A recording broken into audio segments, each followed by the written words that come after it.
herself. She held her breath again as she eased by her parents' room, hoping she could stay, for once, under her mother's radar. Nothing and no one stirred as she crept down the stairs.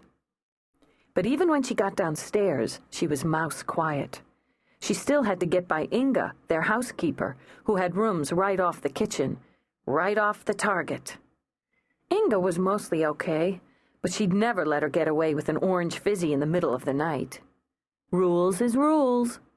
So she didn't turn on any lights and snuck through the rooms into the big kitchen like a thief. It only added to the thrill.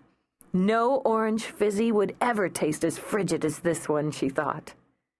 She eased open the refrigerator. It occurred to her, suddenly, that maybe her mother counted stuff like this.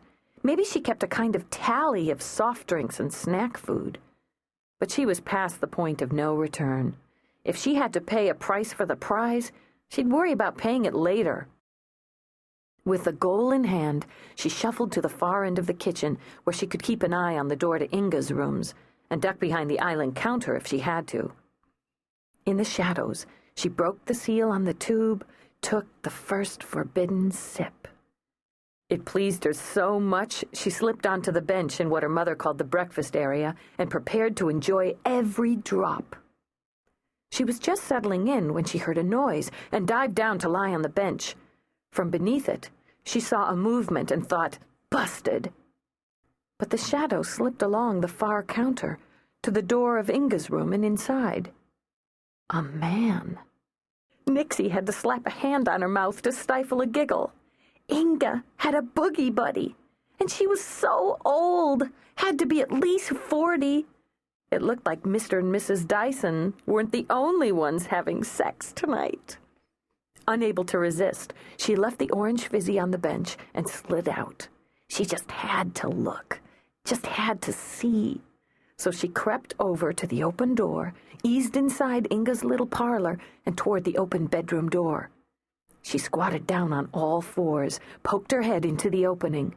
Wait until she told Linny. Linny would be so jealous.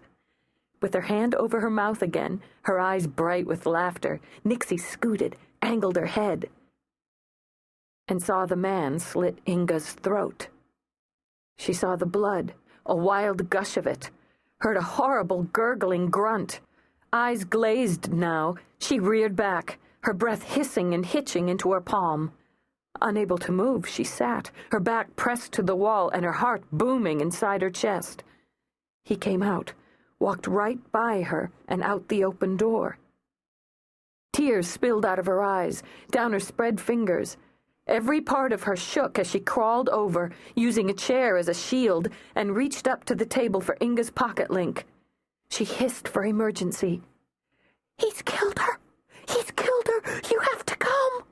She whispered the words, ignoring the questions the voice recited. "Right now! Come right now!" and gave the address. She left the link on the floor, continued to crawl until she'd reached the narrow steps that led from Inga's parlor to the second level. She wanted her mommy. She didn't run, didn't dare. She didn't stand. Her legs felt funny, empty, like the bones in them had melted. She started to belly across the hall, sobs stuck in her throat, and to her horror, she saw the shadow. 2 shadows now. One went into her room, the other into Coyle's. She was whimpering when she dragged her body through her parents' bedroom doorway. She heard a sound, a kind of thump, and pressed her face into the carpet while her stomach heaved. She saw the shadows pass the doorway, saw them, heard them, though they moved as if that's what they were, only shadows. Shuddering, she continued to crawl, past her mother's bedroom chair, past the little table with its colorful lamp, and her hand slid through something warm, something wet. Pulling herself up, she stared at the bed, at her mother, at her father, at the blood that coated them. Chapter 1. Murder was always an insult, and had been since the first human hand had smashed a stone into the first human skull. But the murder, bloody and brutal, of an entire family